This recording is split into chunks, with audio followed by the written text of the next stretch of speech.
Hubo, como decíamos, un auge. Luego, pues, 2024 ha bajado como un 13% el nivel de contrataciones. Están surgiendo mucho también otro tipo de contrataciones. En España había una tendencia mucho, ¿no?, de contratos indefinidos, ¿no? Ahora que se ve mucho también en el sector tecnológico, más pues tipo freelancers, cliente, te envía una job description. Entonces tú ves la job description y dices, ostras, que esto no es la realidad de lo que te vas a encontrar si nosotros hacemos una búsqueda, ¿no? Entonces yo te diría, a mí es que es muy raro que me llegue un currículum de un perfil techie diciéndome estoy buscando cambio, estoy interesado, o sea, es que no pasa algo. Ahora sí que nos pasa, ¿eh?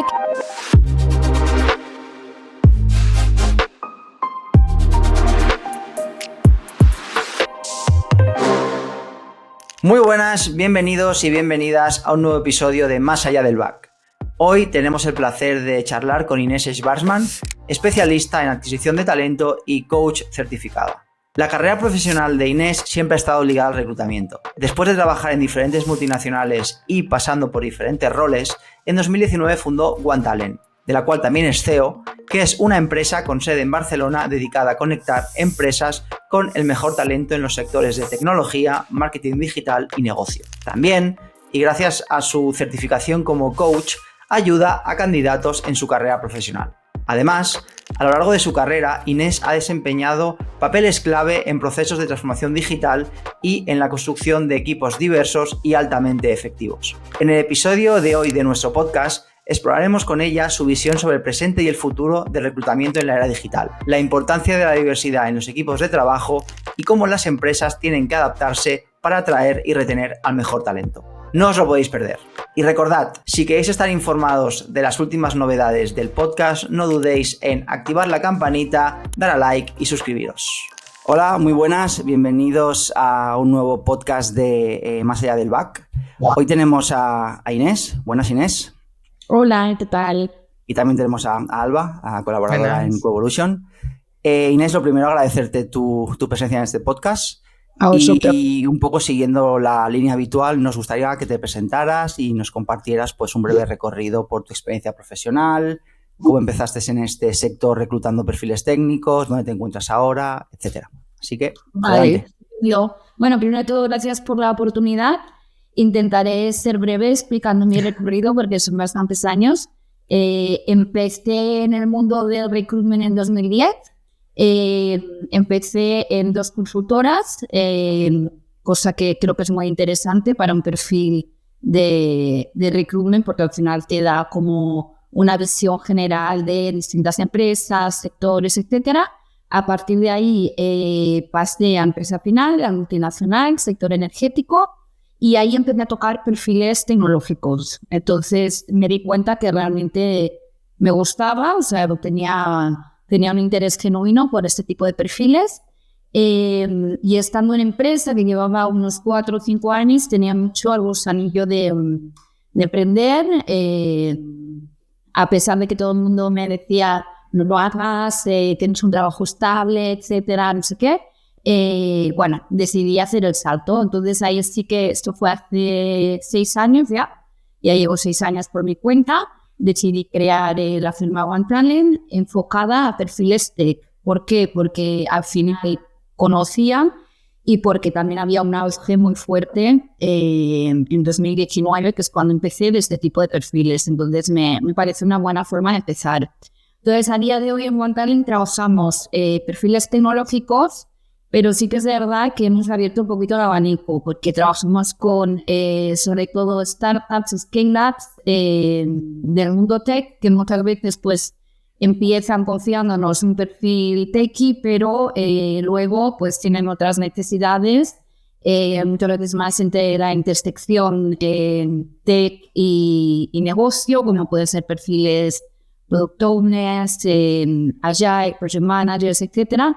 Entonces, te diría que el foco es la tipología de empresa muchas veces y nos hemos abierto a otro tipo de perfiles también porque es verdad que hemos notado que a nivel sector tecnológico ha habido un boom muy fuerte y luego ha bajado un poquito ese boom, entonces, bueno, también hemos ido abriendo un poquito puertas.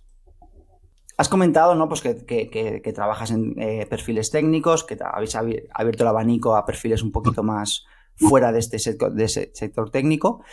Centrándonos en la parte técnica, en los perfiles un poco más técnicos, ¿cómo ves el mercado a día de hoy? Es decir, es verdad pues que quizá el mercado no es el mismo que hace un par de años, ¿no? Que donde había pues un boom no solo en salarios, sino también en posiciones.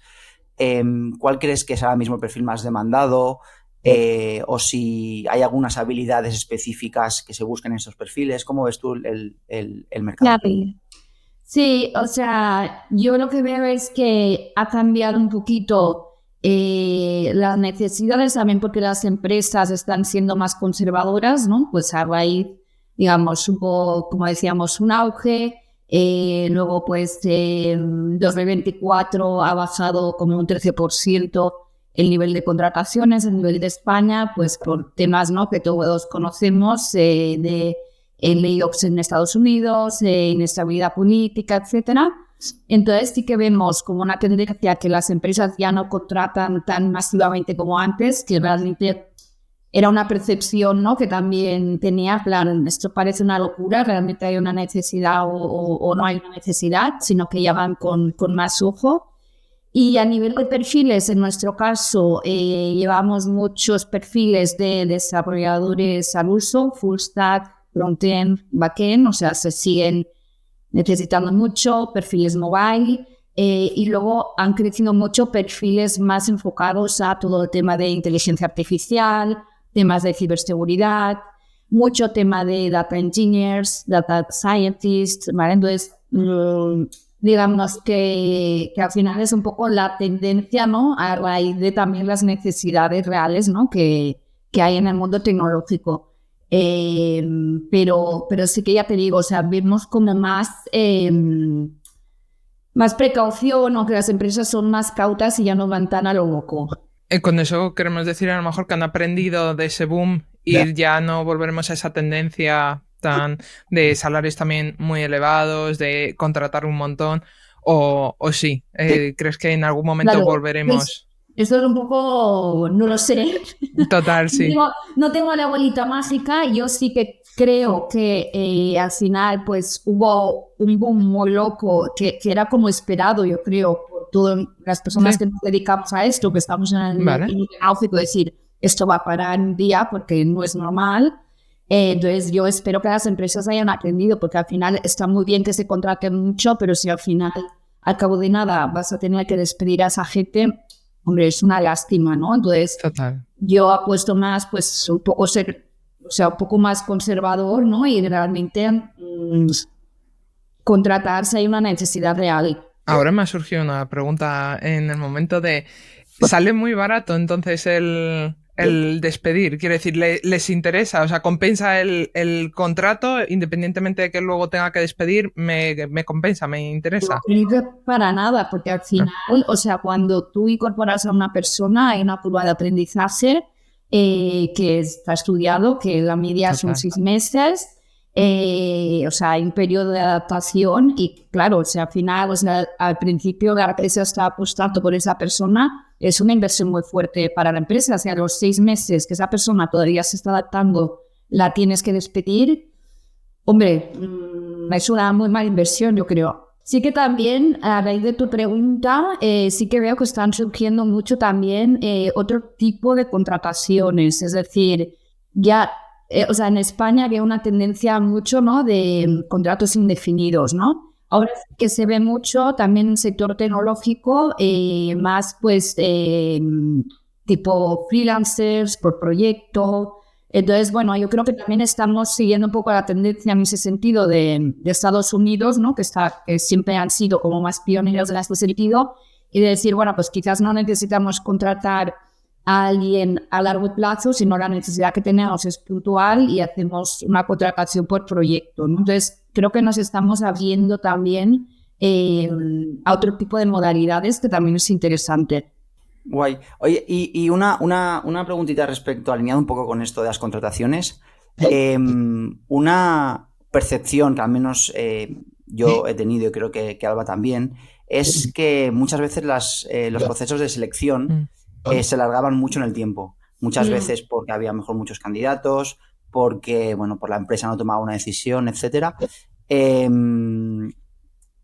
¿Crees que esto se está mejorando o se va a mejorar? ¿O es una tendencia que sigue ahí y es endémico, digámoslo así? Hombre, yo creo que, o sea, nosotros, por ejemplo, nuestro objetivo, ¿no? Siempre que, o sea, al final nuestro objetivo es asesorar al cliente, ¿no? Entonces, siempre que pues el cliente nos dice, mira, nuestra idea es este proceso que tendrá 5 fases y estas fases pues intervendrá X persona, o sea, nuestra misión ahí es asesorarle y decir, mira, no te aconsejamos que hagas más de 3 fases y que entre una fase y otra fase no pase más de una semana, 10 días. ¿Por qué? Porque es que al final es un perjuicio para la empresa, porque y nos pasa un montón, que perdemos candidatos en el camino. Cuando los procesos son súper largos, hay perfiles que son súper interesantes y muy potentes, que evidentemente están muy buscados. Cuando un perfil, vosotros lo sabéis, del mundo tech, pues tú le escribes por LinkedIn y te contesta, es porque en ese momento está abierto, ¿no? Sí. Entonces, está abierto a ti y está abierto a otros 5 que le están escribiendo. Si tú no vas rápido, por un tema de timings, acabarán declarándose a otra empresa, ¿no? Entonces, sí que nosotros asesoramos mucho, decir, vamos, por ejemplo, a unificar entrevistas. Ok, está muy bien que tenga que participar, nos parece genial que participe en el proceso de entrevistas, pues 2 personas del equipo, que participen el manager, que participe HR, pero oye, quizás pues podemos reducirlo en vez de 5 entrevistas, que sean 3 y unificar y que en una de ellas pues esté, por ejemplo, la persona de HR y el training manager al mismo tiempo, ¿vale? Y siempre un compromiso de dar feedback máximo una semana. Es algo que nosotros intentamos evangelizar mucho a las empresas en ese sentido, porque hay una tendencia, como dices, de que los procesos son larguísimos. Y creo que lo que pasa es que las empresas no se dan cuenta, o sea, no son conscientes de cómo está el mercado y entonces piensan en su interés, que está muy bien, de decir, oye, queremos asegurarnos que la persona vaya a estar muy bien, y está muy bien, pero no piensan en la forma de vamos a reducir ese proceso también para que siga habiendo un engagement por parte del candidato, porque muchas veces es que acaban perdiendo, son tan largos los procesos que acaban perdiendo el interés. Entonces, sí, o sea, esa percepción es una realidad. Pero por otro lado, yo personalmente reconozco que no me disgustan los procesos, o sea, no largos, o sea, estoy de acuerdo en que no se tienen que alargar, pero sí que tengas iteración, no solamente, quiero decir, hay procesos en los que HR, luego una prueba técnica y otra entrevista más y ya está. Por un lado bien, pero sí es cierto que me gusta cuando tienes otras entrevistas con los posibles compañeros, con otros de otro departamento, en el sentido de ver con quién te vas a tener que mover, qué esperan de ti, un poco tener una visión global. Entonces, por ejemplo, las entrevistas técnicas, o sea, las pruebas técnicas que sí que nos mandan, ahí a lo mejor sí pienso que tendríamos que hacerlo de otra manera o me gustan más. A esto es muy personal, vaya. Cuando a lo mejor la prueba técnica, en vez de ser te la mando, lo haces en casa, te doy una semana y luego me lo devuelves, es, oye, pues vamos a quedar, yo qué sé, pues el director de QA o X personas y lo hacemos en vivo y en directo, hacemos unas cuantas preguntas, no sé, algo que realmente os den los insights necesarios para tomar una decisión. Pero bueno, sí, muy personal, no sé.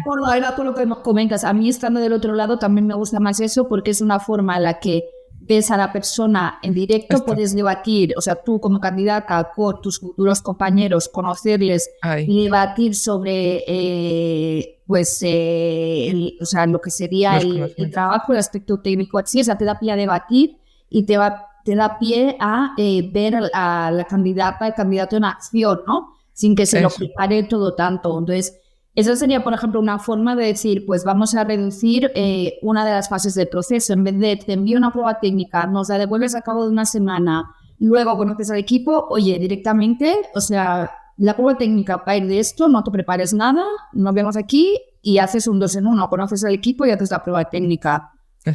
Eso para mí es una forma de reducir, digamos, tiempos al proceso. Has comentado que asesoráis a los clientes, ¿no? En el proceso y demás. ¿también los asesoráis en las descripciones del trabajo, en las job description? Sí, porque al final es verdad que muchas veces, y esto bueno, se puede ver en LinkedIn mismo, más que pedir un perfil, lo que piden es casi un departamento, ¿no? Por todas las skills que se piden, ¿no? Entonces, ¿esto cómo lo trabajáis? Claro, los puestos a pedir, ¿no? Claro.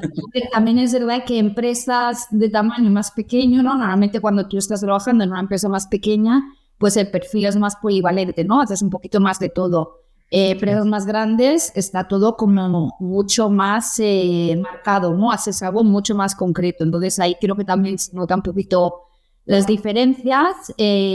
Nosotros siempre o sea, al final nuestro trabajo es asesorar al cliente. ¿Qué pasa? Normalmente, como es que el cliente te envía una job description y entonces tú ves la job description y dices, ostras, que esto no es la realidad de lo que te vas a encontrar si nosotros hacemos una búsqueda, ¿no? Entonces, ahí pues nuestro trabajo es ser súper transparentes y decir, está genial que tú estés buscando esto, pero la realidad es que va a ser muy complicado encontrar esto en el mercado. E incluso también, pues, tema de salarios, ¿no? Pues tú quieres ofrecer esto a nivel salarial, pues el mercado está por aquí, está por allá, ¿no? O sea, asesorarles en todos los aspectos. Pero nosotros lo que hacemos es, ok, envíanos tu job description, nosotros le echamos un ojo y te enviamos un borrador de lo que para nosotros, en base a lo que nos has comentado en una reunión que hemos tenido de 3/4 de hora, 1 hora, y el documento que nos has pasado, te lo ponemos, digamos, afinado a la realidad, ¿no? Entonces, muchas veces es,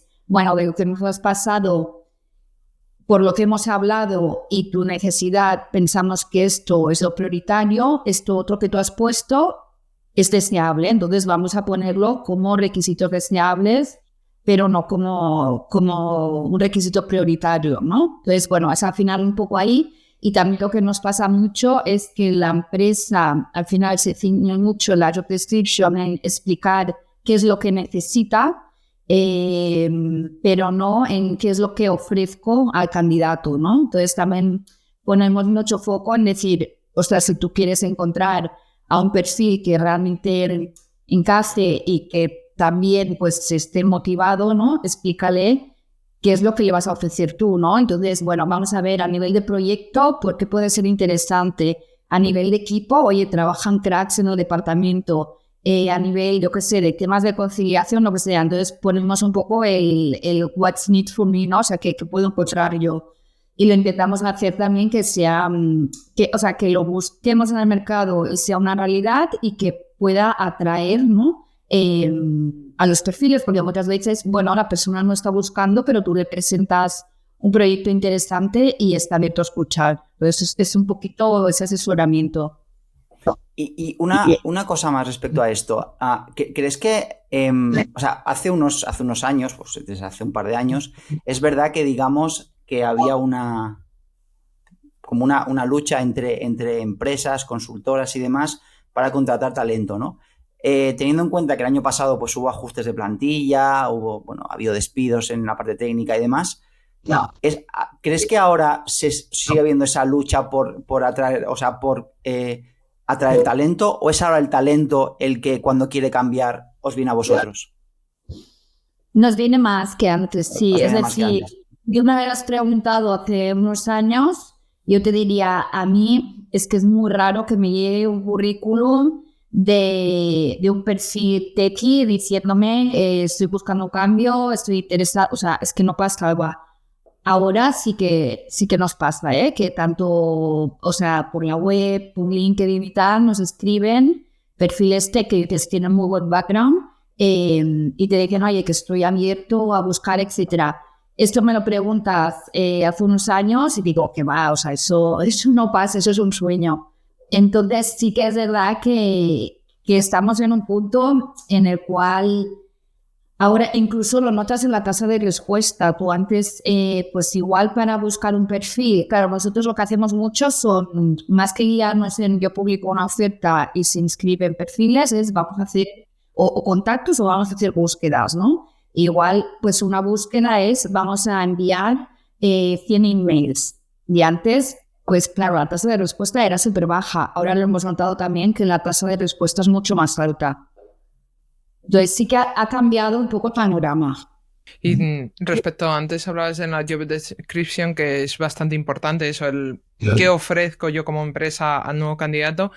Con el tema de los salarios ha cambiado esa percepción de, o sea, o ese miedo a hacerlo público, que muchas ofertas te encuentran las ofertas y no te quieren decir salario. ¿Eso está cambiando? ¿Están más propensas las empresas a poner el salario o no?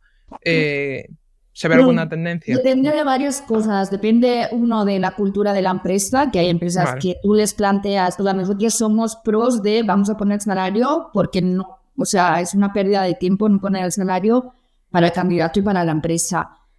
Muchas veces cultura de empresa es ni hablar, o sea, esto no se nos ocurre. Y muchas veces también hay temas de equidad interna, ¿no? De decir, ostras, estamos intentando llegar a esa equidad interna a nivel salarial, pero no estamos ahí. Entonces, ¿cómo vamos a publicar un salario si luego lo puede ver el compañero, no? Muchas veces también las búsquedas en ese sentido son confidenciales, ¿no? Y nos dicen, no queremos que hasta que la persona no llegue, o sea, nosotros no validemos este perfil, que sepan para qué empresa es. Entonces, si es confidencial, sí que puedes publicar el salario, porque, bueno, pues al final no sabe para qué empresa es si no llegan, digamos, si la empresa no llega a dar el ok, ¿vale? Todavía nos queda mucho, yo creo, para llegar a que las empresas den el ok vamos a publicar salarios, aunque sí que es verdad que es una realidad que se tendrá que publicar los salarios. Sí, y además ¿Cómo se gestionará eso, la verdad? Y además es verdad que hay muchas empresas que dicen, no, nosotros publicamos el salario y te ponen entre 50 y 90. Ah, sí, dices, bueno, estos no ponen nada, ¿no? Claro, es bueno. Sí. Pero yo estoy de acuerdo en que yo creo que tiene que ver toda la relación con la equidad interna de la empresa, de no voy a ponerlo porque a lo mejor si me cuadra el candidato, pues no tiene un límite y no sé, yo como candidata prefiero que se tenga unos career path, una banda salarial para cada rol y yo puedo acceder o no, pero prefiero que esté bien establecido y no el día de mañana entrar, yo que sé, a mí me han ofrecido no sé qué y ahora tengo un debate con mi compañero porque mi compañero está por debajo cuando X situación. No sé, eso es... O incluso llega a pasar que te contratan a ti, pues en este 2025 ganando X, en 2026 contratan a uno que hace lo mismo que tú y gana pues X más 5.000. Sí, y es, ostras, ¿sabes? Sí, eso. Sí, o sea, sí que hay empresas que sí que lo tienen, ¿no? Todo como muy parametrizado y para mí es genial, pero claro, depende del perfil de la empresa, ¿no? Pues igual es un poco más de improvisación y tampoco quieren generar ese conflicto interno. Es un tema muy sensible, yo creo. Sí. Pero también es verdad que al final ese conflicto interno lo acabarás teniendo de manera natural o porque salga por los propios trabajadores. Porque yo, por ejemplo, una experiencia que tuve en una startup, es verdad pues que los salarios se negociaban un poquito en función del candidato. ¿Vale? Perfecto. ¿Qué pasó? Cuando llegó a cabo de 2-3 años, llegó un momento en el que había que ajustar salarios. Claro, tienes que ajustar salarios que eran para el mismo perfil. A lo mejor había entre un perfil y otro 10.000 euros de diferencia. Yeah. ¿Cómo ajustas eso? O sea, es inajustable. Entonces tienes que hacer una subida masiva o entonces es complicado. Entonces en algún momento siempre tendrás que... Y acaba petando. Acaba petando. Es verdad que en una empresa grande como, no sé, como pues una empresa grande que podamos pensar, pues seguramente está más establecido. Pero en empresas chiquitinas, empresas startups... pues esto puede llegar a causar serios roces dentro de la empresa. Sí, o sea, en empresas grandes siempre hay niveles salariales y vas a encontrar esa equidad interna y me ha pasado a mí de presentar con muy buenos perfiles y de decir, bueno, pues están por encima, no sabe muy mal, pero no lo podemos contratar y me parece bien. En empresas más pequeñas, es lo que tú dices, pues el día de hoy no van a pensar en esto, si la empresa va creciendo se van a encontrar que va a ser un problema el día de mañana. Y luego en relación con todo esto, perdón, estaba pensando yo creo que a nivel de ciertos perfiles hay como más flexibilidad de abrir o cerrar el rango, mientras que hablando cuál es calidad, yo creo que son menos flexibles las empresas a abrir el rango o... ¿no? Sí, cuanto más dificultad en encontrar el perfil, si es un perfil muy, muy concreto y dices, es que hay 3 en el mercado y estamos viendo, claro, nosotros también lo que pasamos es un poco un benchmark, ¿no? De decir, o sea, vale. Porque nos pasa muchas veces, decir, vale, tú como empresa estás ofreciendo esto, pero nosotros hemos contactado a 150 personas y aquí te presentamos un benchmark donde tú ves que el rango salarial está aquí y tú estás muy por debajo. Entonces, ¿qué hacemos? Vale. Nos vamos a un perfil, o sea, hay 2 formas, o te vas a un perfil más junior y bajas un poco el nivel de exigencia, o tú como empresa subes el salario, ¿no? Pero claro, es un poco eso, que a veces, o sea, hay tanta especialidad que si buscas algo muy, muy nicho, tienes que pagarlo. Sí, y es verdad que yo, por ejemplo, personalmente en esto que comentas, ¿no? Del tema de salario y más, siempre he pensado que a la hora de contratar tienes que ser, o sea, de las 3 grandes cosas que un trabajador busca, que es salario, perks, que no me sale ahora en castellano, y proyecto, en algo de estos 3, en al menos uno, tienes que ser top. Si no, es difícil contratar. Y temas a ver, ahora por ejemplo, uno de los retos, yo creo también a nivel general, pero muy concretamente en el sector tecnológico, es el tema de la retención de talento, ¿no? O la fidelización más que retención de talento. Y claro, si no la formación también es algo que a día de hoy, algo que nos has comentado, que considero que cada vez más los perfiles es algo que nos preguntan mucho. Ok, me estás explicando esto, pero a nivel de formación, ¿qué me voy a encontrar? Porque yo lo que quiero es crecer, ¿no? Entonces, o sea, la empresa también a día de hoy tiene que pensar en cómo hago yo para fidelizar a esa persona, porque en las generaciones que vienen hoy, o sea, realmente no es como antes, ¿no? Que tú estabas en una empresa y estabas muchísimos años, sino que realmente si tú como empresa no le puedes ofrecer, o como dices, proyecto, perks, salario, formación, algo en el que realmente tú seas muy top, vas a acabar perdiendo también ese talento. Y en ese sentido yo creo que también porque ha cambiado un poco el paradigma de a lo mejor la generación de nuestros padres que tenían su trabajo, iban, cumplían las 8 horas, lo que fuese, ¿no? Ahora también buscamos el que el trabajo nos aporte o nos sintamos realizados, podamos seguir creciendo, aunque yo que sé, aunque te tires en la misma empresa 30 años, pero que no sientas que te has estancado haciendo lo mismo durante esos 30 años.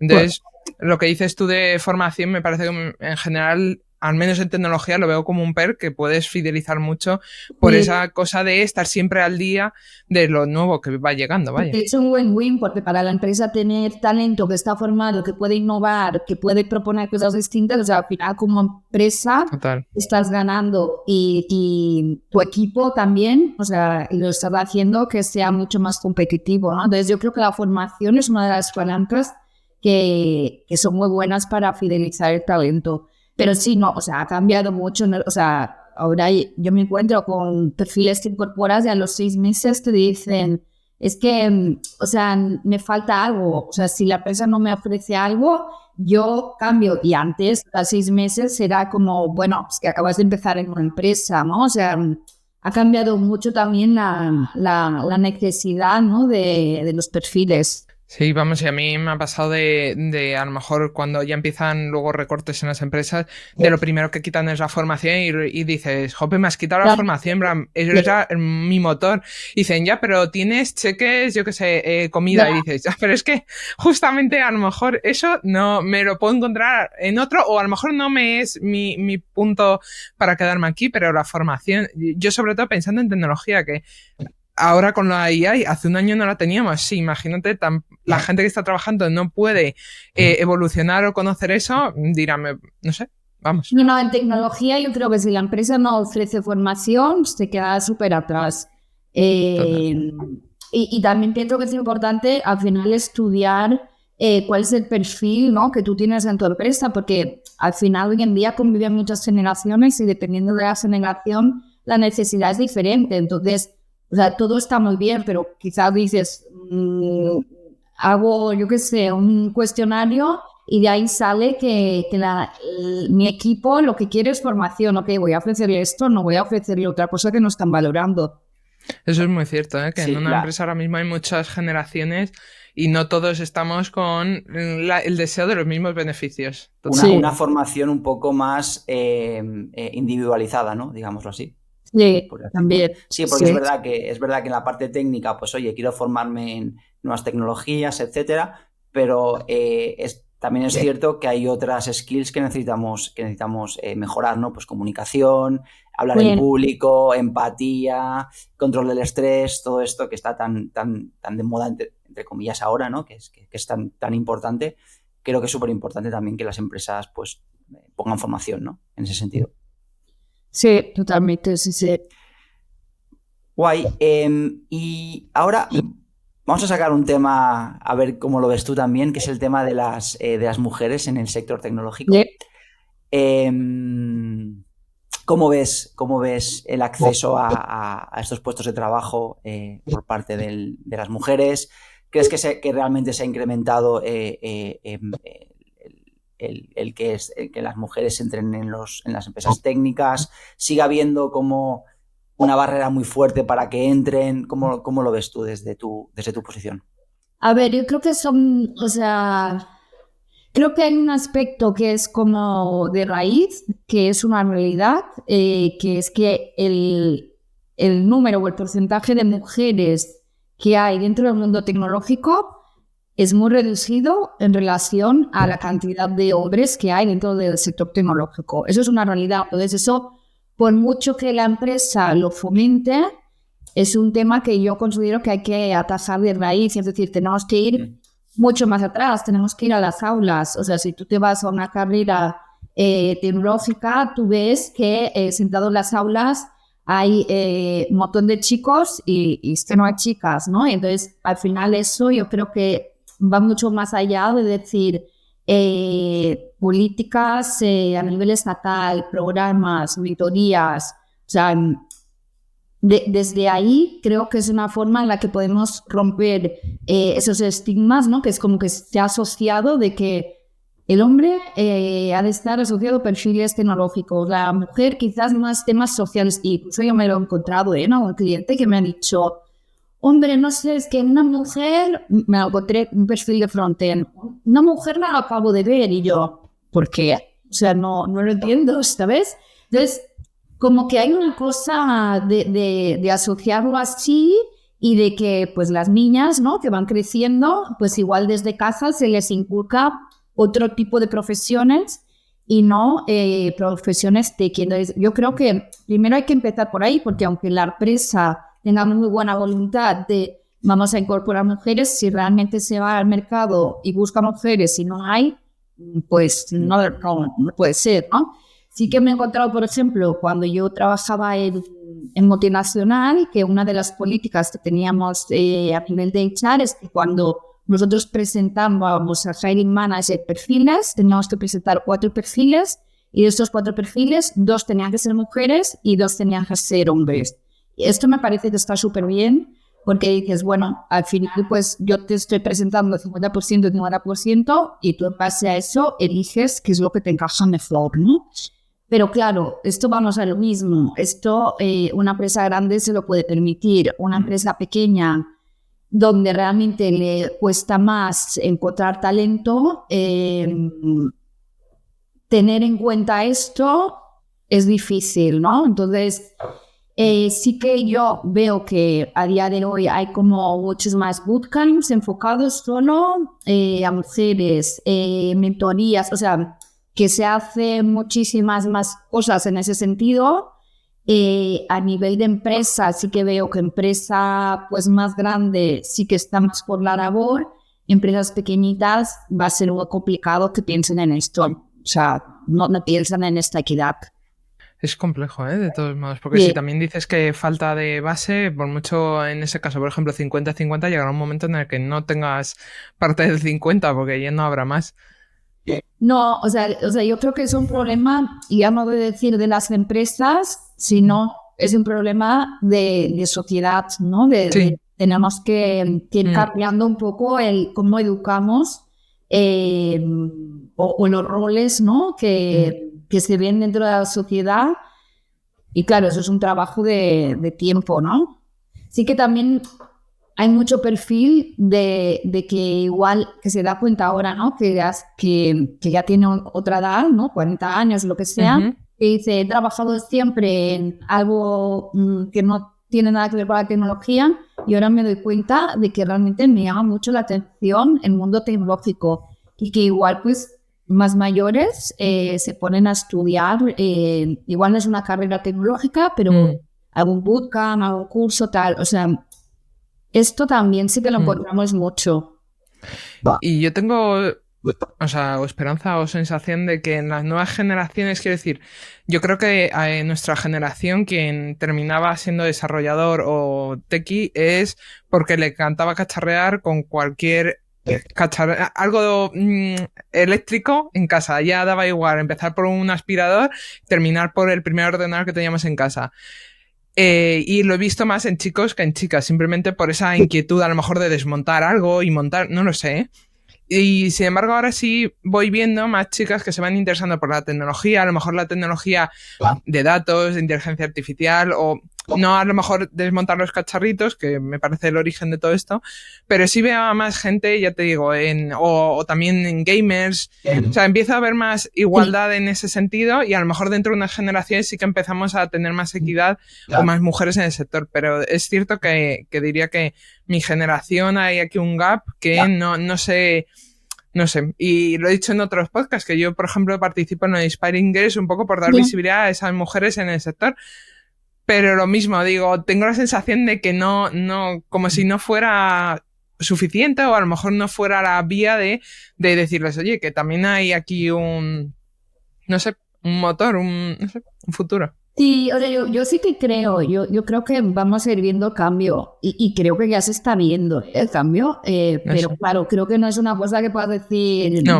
en 2 años voy a ver un cambio brutal, o sea, creo que es algo que va lento y que también pues pienso que igual las generaciones ahora de padres están más abiertos a eso, ¿no? Y de decir, oye, pues tengo una niña. Y como tú dices, le pongo también a que no solo juegue con muñecas, pues igual puedes jugar y, como dices tú, cacharrear, ¿sabes? Y que antes era, no, ¿qué hace mi hija haciendo esto? Total. Sí, también es cierto que la tecnología se ha democratizado, ¿no? Es fácil llegar a la tecnología, es fácil que un niño de 10 años pueda empezar a crear sus programas a través de una aplicación en el iPad o en el ordenador y vaya un poco viendo cómo tocar tecnología, ¿no? Y eso también hace pues que a medio y largo plazo pues le guste y diga, oye, pues yo quiero estudiar esto, quiero seguir aquí y en unos años tengamos pues esa paridad, ¿no? A lo mejor. Sí, también lo que decía Alba, ¿no? De que al final antes como perfil tech era como muy acotado y ahora es como muchísimo más amplio y muchas veces es perfil entre tech y negocio, ¿no? Entonces, como que hay muchas más posibilidades también. Sí, 100%. Eso es otra cosa que yo creo de todos modos que falta en general dar, o sea, que, quiero decir, yo no sé si os habrá pasado, Rubén, cuando dices, no, soy QA o trabajo en calidad y te dicen, ¿y eso qué es? O sea, no son conscientes la gente que utiliza cualquier aplicación de que luego hay una persona en todo ese proceso, de esa creación de aplicación, velando o impulsando que tenga una calidad o que cumpla unas expectativas del usuario y demás. Pues, entonces yo creo que también dar visibilidad, ¿no? a muchos perfiles que hay ahí dentro, que piensan que solo son desarrolladores. Esto que dices me pasó hace no mucho, que fui a una quedada con unos amigos y nada, me presentaron unos amigos y entonces le dije, bueno, ¿y tú a qué te dedicas? Y me empezó a explicar que trabajaba de QA y me empezó a explicar todo. Ay, claro, no sé qué, pues hago tal, no sé qué, tal, pues mira, son los que nos dedicamos a tal, no sé cuánto. Y yo iba pensando, sí, no hace falta que me lo expliques, que trabajo de lo mismo. Pero sí que es cierto, que es verdad que no hay ese ¿Y qué nos pasa eso? Que te ves fuera de alguien que esté un poco metido en el sector, tú les dices a una persona que no esté en empresa tecnológica y no sabe lo que hacéis. Sí, tal cual, 100%. Y yo iba a hacer dime, sigue, Rubén. Alba, tú, dale. Digo, ¿no? Iba a seguir con una pregunta y en todo esto que veníamos también hablando de las empresas, de cómo está la tendencia, vemos que hay más interés por ellos mismos, por eso, por tener perfiles de QA, o también hay ese desconocimiento, quiero decir, igual que hay desconocimiento en la gente a pie, que existe gente de calidad, hay también desconocimiento en las empresas o desinterés, que a lo mejor ya no es desconocimiento, es desinterés, o ha cambiado algo en estos años, hay más... No, yo creo que sobre todo en empresas TX, o sea, el perfil de calidad está ahí porque si no al final se encuentran, ¿no? El día de mañana con esa deuda técnica y son conscientes, ¿no? De que la calidad tiene que estar ahí. O sea, yo creo que son perfiles que igual hace unos años la empresa no se planteaba, pero también si es un producto, ¿no? Que quieren que vaya creciendo, van a tener que apostar por un perfil de calidad. Entonces, yo creo que sí que por parte de la empresa, si es una empresa tequi, tiene que tener algún perfil de calidad dentro de la empresa. Digo, a veces tengo, como siempre son también los primeros que nos vemos afectados por Bueno, despidos, digo, a lo mejor... que salen también, sí, eso sí, eso sí. Por eso que no sé hasta qué punto las empresas de verdad se conciencian de... A ver, yo creo, también lo que hemos hablado muchas veces entre nosotros es que yo creo que las empresas que realmente ven el valor de QA, al final, en el momento crisis, siempre sigue estando ahí QA. Pero no es que por algún motivo no dan ese peso o ese espacio a QA en los buenos momentos, en los momentos malos son los primeros que desaparecen. Sí, se quedan con la base, digamos, y dicen, bueno, vamos tirando, luego se encuentran con el problema con un tiempo, pero... Sí. Sí. Bueno, no será la primera empresa que personalmente he visto que se cargan a los QAs y al cabo del año vuelven a contratar QAs. Sí, claro. Vamos, yo el claro ejemplo para mí es Ivan Talent, que yo me acuerdo que entré, o sea, que cuando crearon una empresa tuvieron QAs, hubo crisis, echaron las QAs y yo entré justo cuando volvían a necesitar QAs y ahora ha vuelto a pasar un poco lo mismo. Los primeros Sí, que no se me salían han sido los QAs, pero en algún momento supongo que volverán, claro. Sí, esto lo he visto muchísimo de decir, bueno, pues cuando hicimos los primeros que nos estábamos en los QAs, ahora necesitamos los QAs. Claro, que entra, ¿no? Se encuentra ahí con un panorama un poco complicadillo. Total.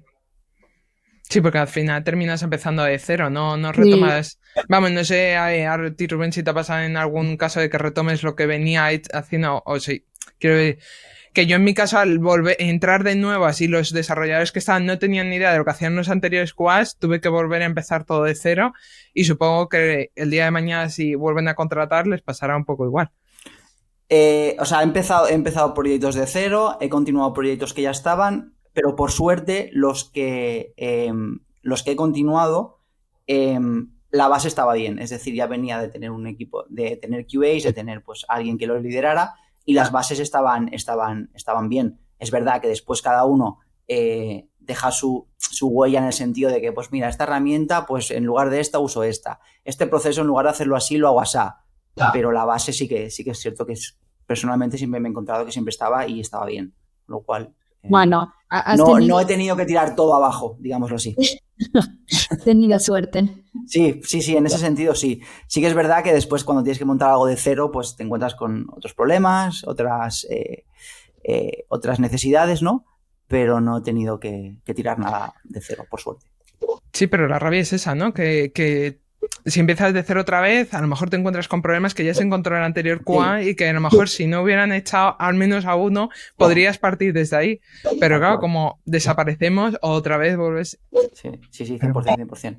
Sí, 100%. Y además, como ahora cada vez más somos equipos, se hacen equipos de 5 o 6 personas, tienes muchos equipos, cada uno trabajando a su manera, con lo cual los procesos de calidad o la calidad dentro de cada equipo es diferente, porque hay una necesidad técnica diferente, hay un contexto humano diferente, con lo cual tienes que ir casi ajustando en cada equipo el cómo trabajar, ¿no? Que eso también es... Ya, como que no es homogéneo, ¿no? Hay que cada Exacto. Sí. Exacto. Eso puede afectar también, yo creo, a las job description, ¿no? Cuando te viene un cliente y quiere un poco todo esto y claro, a lo mejor está juntando necesidades de muchos equipos en una misma oferta y por eso necesita todo un equipo de QA, porque...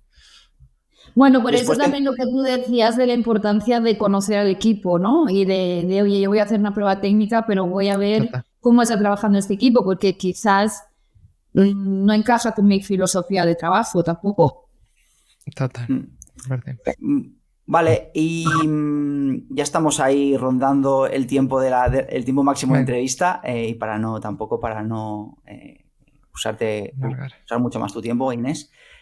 Una pregunta antes de entrar en las dos finales es ¿qué consejos le darías a un QA y a alguien técnico que quisiera en este 2025 cambiar de trabajo, buscar un nuevo proyecto? ¿Qué, qué consejos tú darías?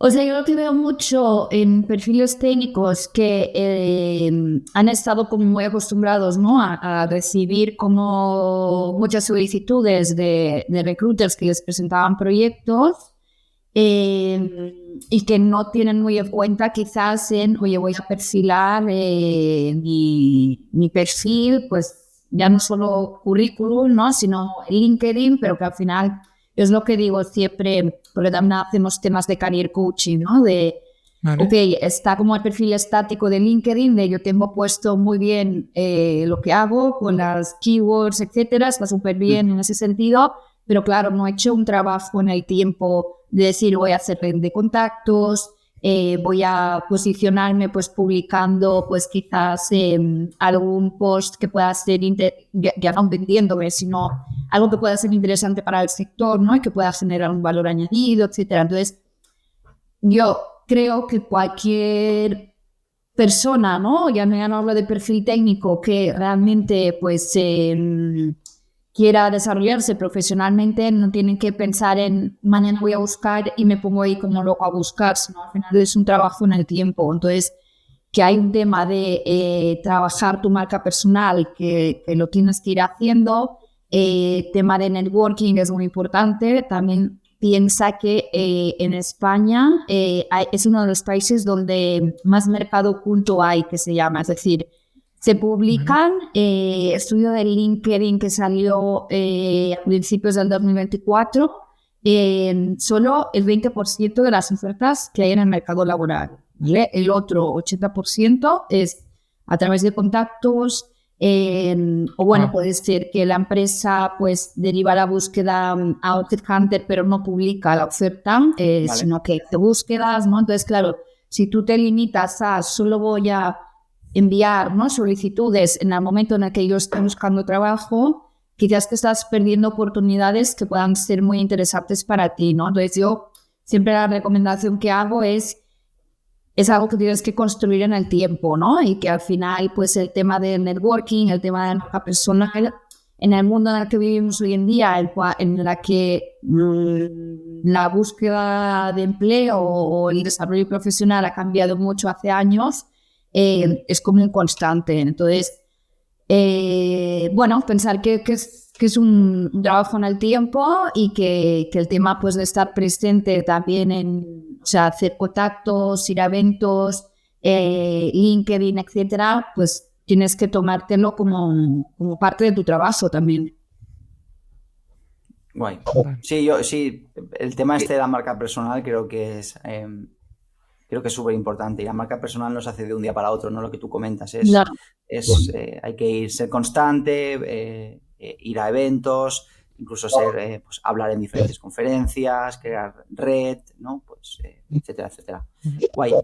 Y bueno, Alba, las dos últimas te las dejo a ti. Venga, va. Bueno, como habrás visto, solemos hacer dos preguntas al final. Es cierto que a lo mejor la primera te pilla un poco más lejos, ya que solemos preguntar qué entiendes tú por calidad. Y luego la siguiente es, bueno, pues eso, cómo, hacia dónde ves que va a cambiar a lo mejor el sector. Solemos centrarlo eso también en el tema de calidad testing, de cómo crees que va a evolucionar los roles que hay, este departamento de calidad, si va a haber más apoyo por las empresas, lo que veníamos un poco diciendo, preocupación por las empresas por este departamento, o no sé, vamos, las dos preguntas es ¿qué entendemos por calidad? Y luego eso, ¿hacia dónde ves que va a cambiar el sector? O también si ves alguna tendencia potente que venga que no tenga que ver con calidad y dices, esto lo va a petar. De hecho, hago un matiz, Inés, perdona. Es verdad que la primera pregunta no encaja en el contexto, ¿no? De cómo lo hacemos a otros invitados, pero creo que nos puedes dar un punto de vista desde usuario. Sin ser técnica. Exacto. Exactamente, desde usuario / recruiter, que creo que es muy interesante también. Sí. Sí, o sea, sin ser técnica y entrar en tecnicismos, para mí la actualidad es un poco como el construir los cimientos, ¿no? El decir, el software que yo voy a desarrollar desde un principio, pues tenga unos estándares de calidad, ¿no? Y para eso, pues tiene que ser fiable, tiene que ser usable, se tiene que mantener en el tiempo. Entonces, bueno, que cumpla con todo esto y para eso seguir unas prácticas concretas a nivel de calidad en el desarrollo de software.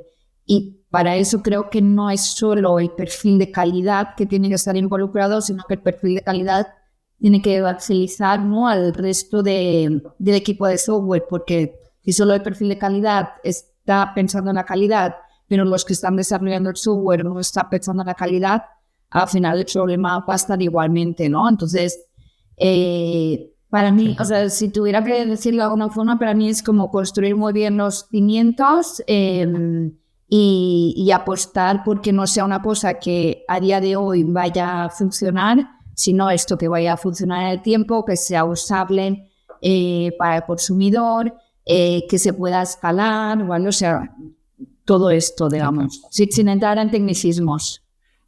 Y aún así has dado una definición muy casi buena. Perfecta, ¿eh? Sí, bueno, a ver, al final la definición es un poco, ves muchos perfiles de calidad, ¿no? Y al final, como tú como headhunter o como recruiter, no te puedes meter a hacerlo, ¿no? Pero entiendes de qué va la cosa. Total. ¿Y eso, tendencias? ¿Ves alguna tendencia que digas esto, no sé, ya sea también eso en vuestro sector, a lo mejor también puede ser? Sí, y a nivel de tendencias, concretamente en QA veo mucho tema de automatización, ¿vale? O sea, QA automatizado y no tanto manual, o sea, veo mucho más por ese lado. Y luego también el tema de la inteligencia artificial, como pasa hoy en día, te diría, en casi cualquier profesión, aplicada a vuestro entorno, ¿no? Que cada vez también ves más de decir, bueno, pues se busca un perfil de QA, pero que entienda, ¿no?, de la parte de IA, porque también lo que buscamos es ser mucho más eficientes y que esté todo mucho más automatizado. Y lo que decíamos antes también del involucrar, o sea, vemos mucho más que la empresa más consciente de decir involucrar, o sea, no solo que el perfil de calidad sepa de calidad, sino que mis desarrolladores, o sea, esto sí que lo encontramos, es decir, vamos a contratar perfiles de desarrollo, pero nos interesa que tengan conocimientos, sin ser QAs, que tengan conocimientos de calidad. Me da esperanzas. Total. De que no sea una lucha solo nuestra, o vamos, que no sea una lucha, vamos, que sea un trabajo conjunto, vaya. Total.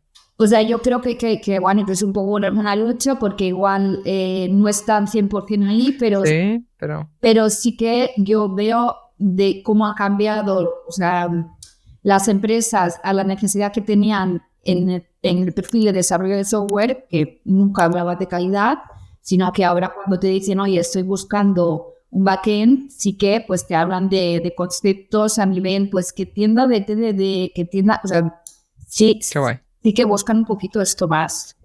Nada, en 5 años, cuando este podcast sea súper famoso, volveremos a hacer la entrevista y recordaremos esta. A ver cómo ha evolucionado todo esto.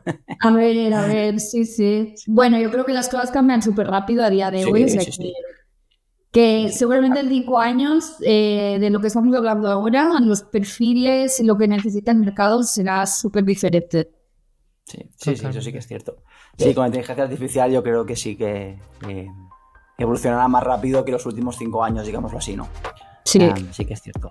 Vale, guay. Pues ya para ir finalizando, muchísimas gracias, Inés, por el tiempo, por hablar contigo. Has dado unos insights súper interesantes. Y nada, nos vemos en el siguiente episodio. Adiós. Chao. Genial, gracias por todo.